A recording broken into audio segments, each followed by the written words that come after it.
Welcome. We are with me, Michelle Walters, and my podcast pal, Cinthia Varkevisser, here for another episode of Mind Power Meets Mystic. We are very excited today to be bringing you our friend, Erin Summ, confidence consultant, sought after speaker, author of Stand Up and Shine, and co author of Catch Your Star. She hosts her own events and retreats, empowering women business owners to get past their own fears, gain confidence, and make more money. Erin has been on her own journey from shy to confidence since 2008. She used to be so fearful of being seen and heard in school, the thought alone of asking a question gave her major anxiety and she'd chicken out. But her vision was always bigger than her fears. Erin's presentations are not only packed with tools to get her audience started immediately, but are also thought provoking and filled with inspiration. Her down to earth, positive spirit keeps her audience engaged and yearning for more.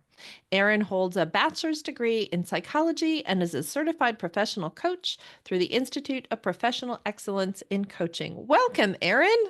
Thank you. Thanks so much for having me. So excited to have you. Thank you. Michelle and I were talking about how in the heck does this really shy person turn into a confidence coach? Please tell us. Yeah. Well, it's a very interesting story. I always, I've always, even as a kid, as a shy kid, wanted to make a difference. Like somehow knew that I was put on this planet for a reason, right? So I always did things to help make a difference. As a kid, there was a group, or not international, but national group called Kids for Saving Earth Club, and anyone could start their own chapter. So I started my own chapter and taught kids in my school about recycling, and we wrote a letter to George Bush the first, and about elephants and all these different things. We made solar cookers, and all throughout my life, I've done different things to help people. And in after I graduated with a psychology degree, I went to work for in a group home with foster kids, which I loved, but it was also a very challenging job, as you can imagine. And at the time, I was feeling like I wanted to do something different, but I wasn't sure what that was. So I had been to a few like networking in-home parties at the time with it was the same type of parties, same consultant doing the parties, and she kept asking me if I wanted to join her team, and I said absolutely not. Like I do not speak in front of people. Like that is not my jam. I'm way too shy. And on top of that, it wasn't just like Avon or anything like that. It was actually passion parties. So Oh, yes. yeah. So one day, for some reason, I thought to myself, you know what? I really need to get out of my comfort zone. This could help me make some more money because at the time doing, working in the group home, I was barely making it. And I thought this could be fun, could help me build some confidence, make a little more money. And so I called her up one day and said, you know what? I do want to join your team. So I joined passion parties and I went around to people's, women's homes, and we did parties, and I sold things that went lotions, potions, things that go buzz in the night, And so I did that for 5 years, and I came way out of my shell. I gained tons of confidence. I built a team. I became executive director. I was almost always top one or two in sales on the team. And I really, I really worked at it, and I really worked at my own confidence building. And it was during that time that one of the leaders, not my direct leader, but one a little bit above, she was a life coach. And I knew about life coaching at the time. I, I'd seen some stuff about it, and I thought it sounded really cool, but I didn't know a lot. And so she taught me a lot about, I can change my mindset. I can rewire my brain. I can, she taught me about law of attraction. She taught me about all these different things. And I really fell in love with coaching. And I decided a few years later to go to coaching school, get my certification, and to become a coach. And I thought at the time it was life mindset coaching, right? And so I made some morphs and shifts throughout the time, but it finally landed on confidence, because that's what I really wanted to support women with, because that was what I struggled with. And so I support women with their confidence and feeling, more worthy, believing in themselves, getting out of their comfort zone, going after their desires, whether that's in business or whether that's in their life. And just, I absolutely love it. I love watching the breakthroughs and the transformations that these women go through as they're gaining confidence and realizing what the things that are holding them back and really starting to believe in themselves and feel more worthy. Yeah.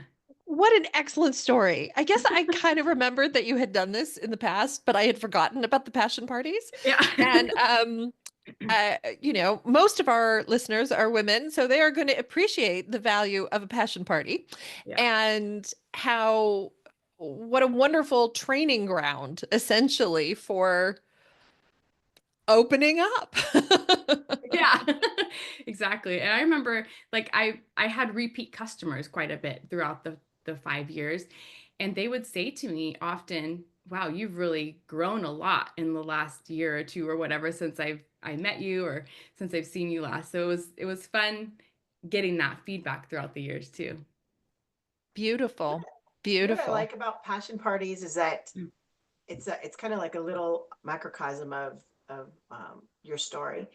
Is I've gone to a couple and it usually starts off, everyone is timid and nervous and so worried about what other people think, and then as you go along, you're like, holy shit, there are a whole lot of people who are ready to buy and they're going to buy big, Mhm. and it's really not about the money, it's about they're ready to explore. All of a sudden there's a different kind of confidence.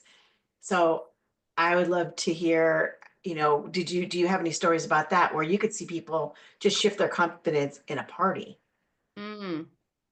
I would have to think about that. I I, haven't done it for 10 years, so that's a good oh, question. sorry about that. I know it's been a while, but That's it's okay. well, It's how about some of your other clients where it's similar, where all of a sudden it's like that aha moment and a quick shift. A yeah. lot of times it's small stuff, but every once in a while it's like a huge, big light bulb moment for someone.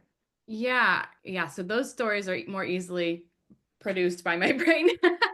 um, I have one client that popped in real quick is she was at my retreat. So I did my first retreat right before COVID happened and shut everything down. But it was just a weekend long, Friday night to Sunday noon, and she had massive breakthroughs during that retreat. She was extremely afraid since childhood of speaking up, of using her voice.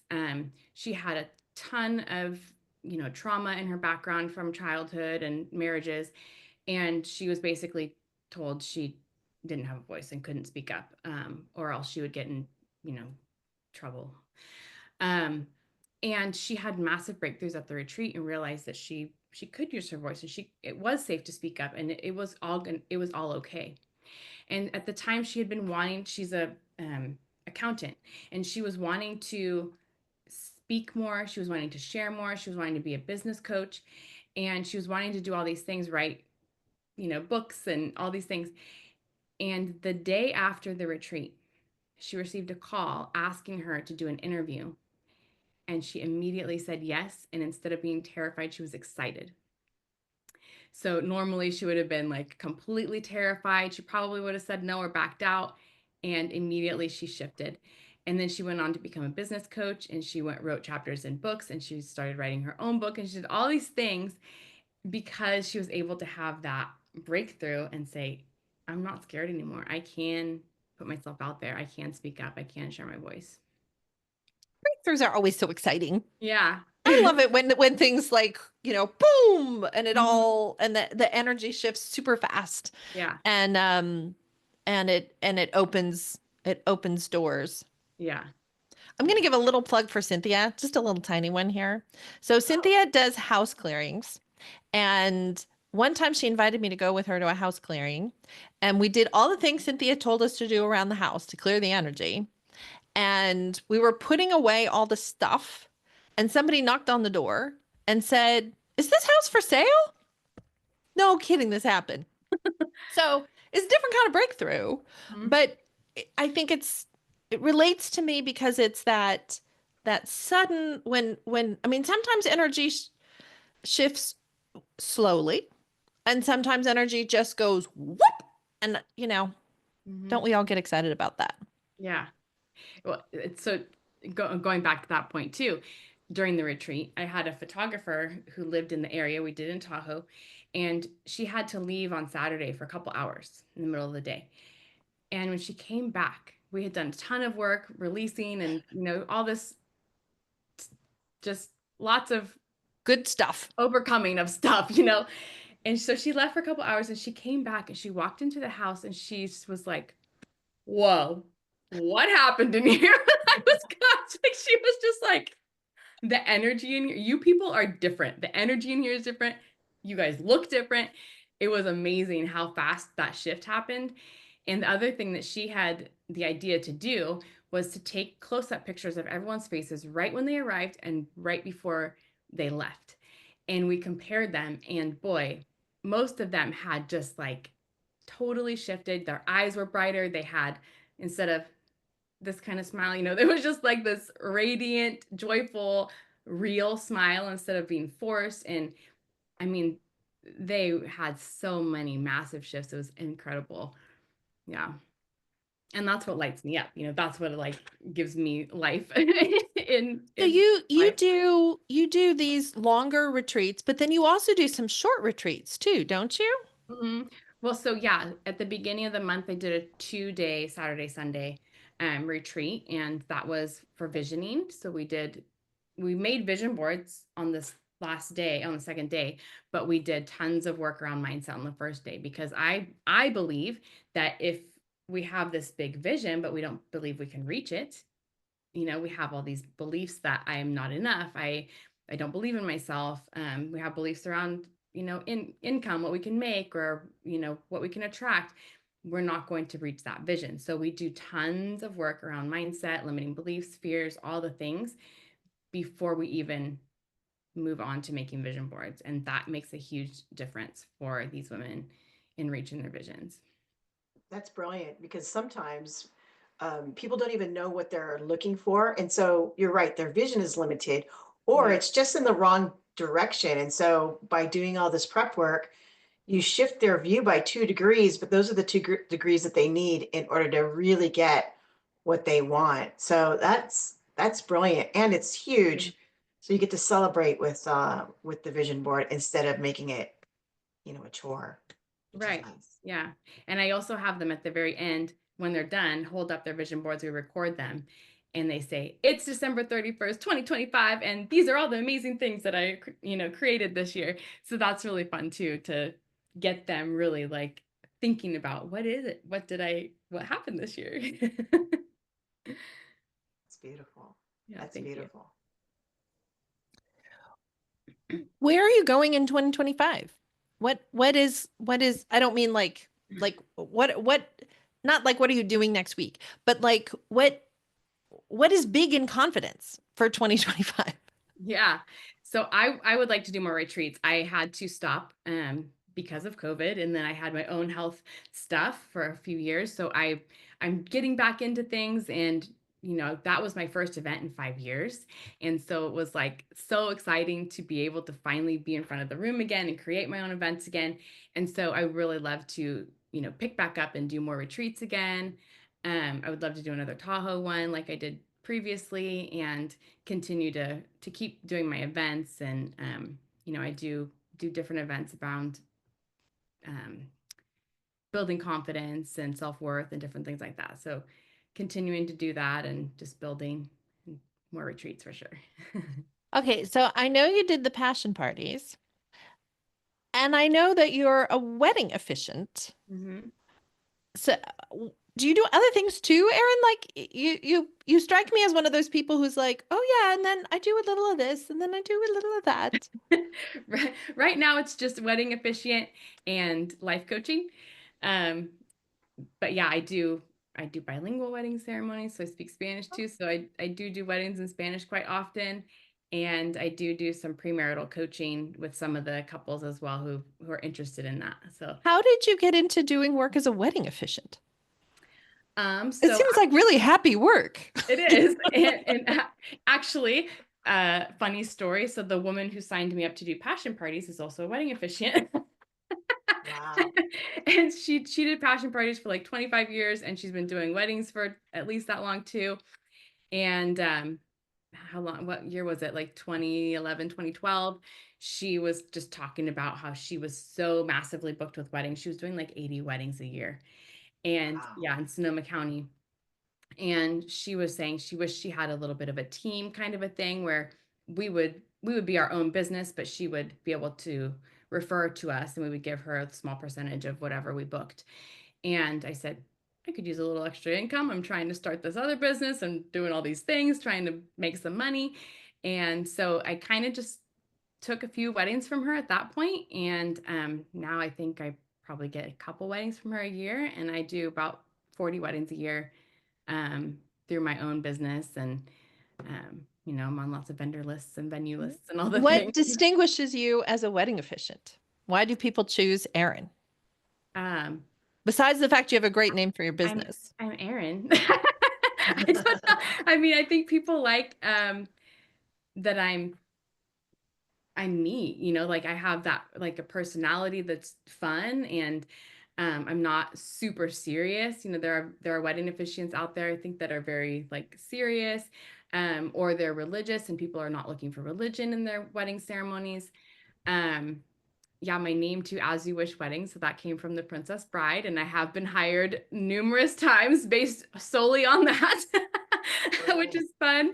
They want me to do the little speech from the wedding as if as Marriage. the priest from the wedding from the movie with the speech and everything. So that's fun. Um, but they see that I have fun in my pictures and I personalize the ceremony if they want to put their story in and what they love about each other and some like stuff like that. So it's fun. I would think that you're an amazing officiant based on your speaking skills and the shyness aspect, because you're really listening to what they want, even though they may not know what they want, and you can pop that in Mm-hmm. as well. Yeah. Um, I was a wedding officiant way back.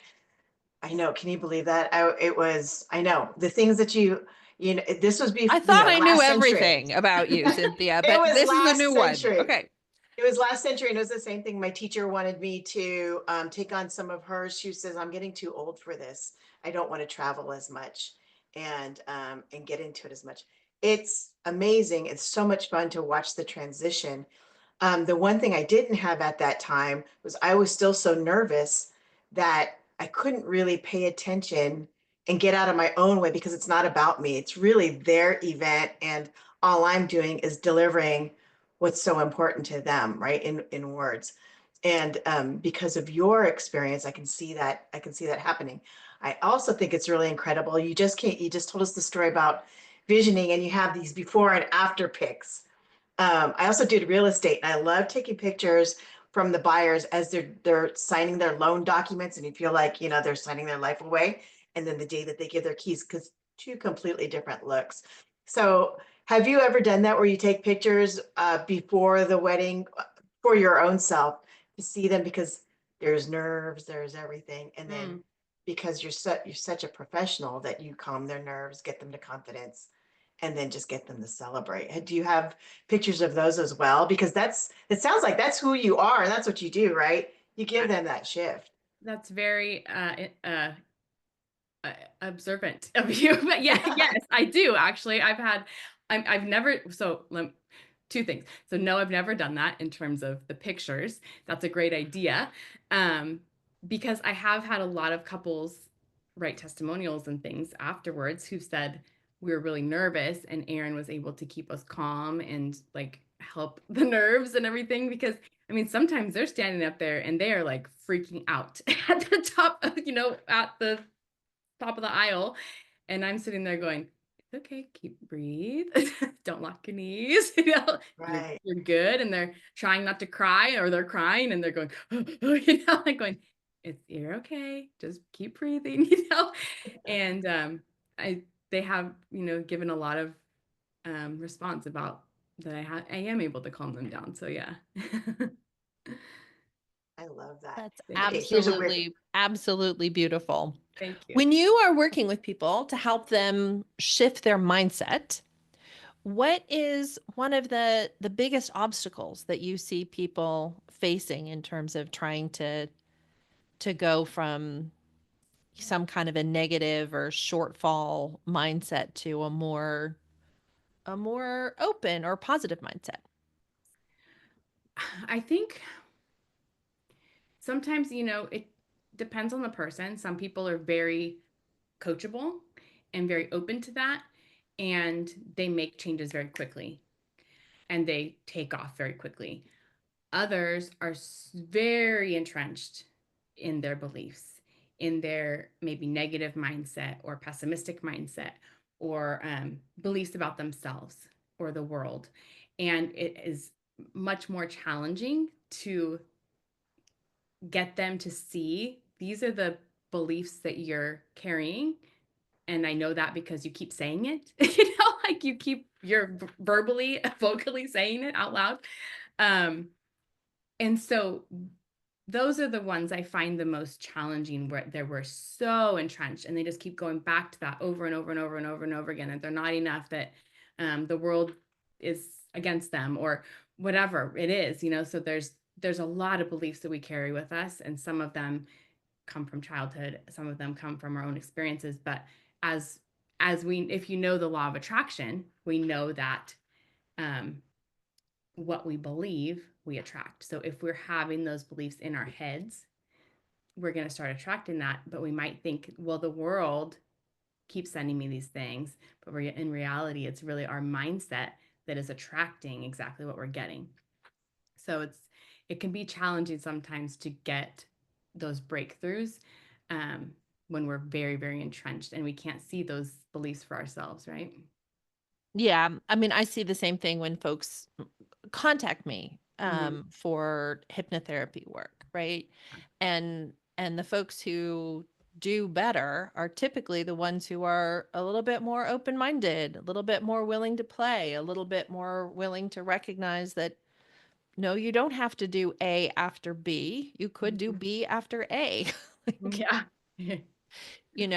I know you've never tried it that way, but what if you were to try it that way just once and see what happened, Yeah.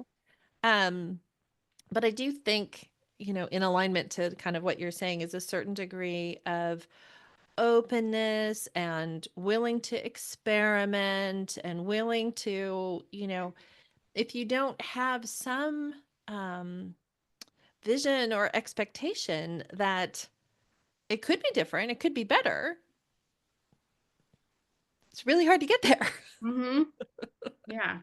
Yeah. I actually like the challenging, entrenched clients. It can be frustrating, but they also tend to be the most loyal clients Mm. because you're shifting that one thing that they just couldn't get over. And these clients are usually so smart that they just use a different sentence for the same thought, Mm-hmm. right? So they think that they're working things in a different direction, but it's always the same. Yeah. Um, I'd love to know when you have a client like that, because we all have our own secret sauce of how to deal. I would love to know, one is, how do you identify them? Because I know that you can pick them up very quickly, like snap, snap, snap, right? Um, do you have a secret ingredient on how to reach out and connect with them so that they can go, okay, I'm totally not into it, not totally not, I'm totally not buying into it, but I might be, Mm. and it's that little thread of hope that keeps them coming back and keeps them coming back, and then the shift. Yeah. I think continuing to show them when they are in that mindset, that here, are you seeing that these are the words you're using right now? Um, like lack mindset, for example. And I hear this a lot too at the visioning workshop. I heard this from multiple women is, I can't make X money because then that makes me greedy and a bad person. Because they have people in their lives who are financially very well off, and they maybe aren't very good people, or they maybe are greedy and they don't help other people. So then they turn that onto themselves and say, well, if I make more money, that means I'm greedy and I'm not a good person. So it's showing them that, right? Like, well, just the fact that you think that and that you're worried about that means that that's never going to happen to you. Like, you're not ever going to be that person, right? And so then continuing to ask them questions too about to dig into that belief more. Well, do you really think that will you become that? Well, what is it that you would do with more money? You know, versus your other family members who don't help anybody when they have money or whatever. And so, like, just continuing to ask them questions to get them to think and see, you know what, you're right, that isn't me, and that's never going to be me. And making more money, I will be able to help more people instead of being a victim to my circumstances and being stuck. I can actually, if I have an abundance, then I can actually share with more people. I can donate to that charity. I can help my family members. You know, what would you do with that money? So helping them to see where they can shift and grow and actually help more people. So that's just a finance piece, right? Like a lack mentality, helping them to see that. That totally makes sense. Okay, I have one more question for you because this fascinates me. Yeah. In this episode, you like to use the word words, right? And so because you're a confidence coach and you just came up with the phrase that you heard so much, what has been what is the common theme besides the lack mentality, especially in finances? And do you do replacement words as well as digging into, really getting down into the belief system? And if you do, what are they? Just a couple. Yeah. So it kind of depends on the circumstance, but I like to help them rewrite like a mantra or affirmation, right? So I'm trying to think of a specific words, but um, things like when it comes to worth, for example, self-worth, it can be challenging for us to rewrite stories around our worth or around, any limiting belief. So for example, someone who doesn't feel worthy at all, who has very low self-worth, they're not going to just be able to say, I am worthy. Right. I'm worthy of everything I desire. They're not going to be able to say that because it's going to feel icky, right? To be able to shift that really quickly, or to have such a drastic shift in mindset. So I will tell them things like, okay, how can we make this affirmation feel good as you're working your way up to feeling worthy? So it could be something like, I am feeling more and more worthy every day. I'm believing in my worth more and more every day, instead of just like, yes, I am worthy, because they're just going to like run away from that one, right? So helping them to do incremental changes in their beliefs as they're shifting, instead of just like a full on off the 10-foot diving board. I love that. I think that's so important and valuable. It's one of the things that I teach when I talk about work in hypnosis. People somehow think that in hypnosis, they're going to, I don't know, become a completely different person or tell me that they, hid candy in the sofa cushions when they were a kid and this was just terrible. And it's like, no, these things don't happen.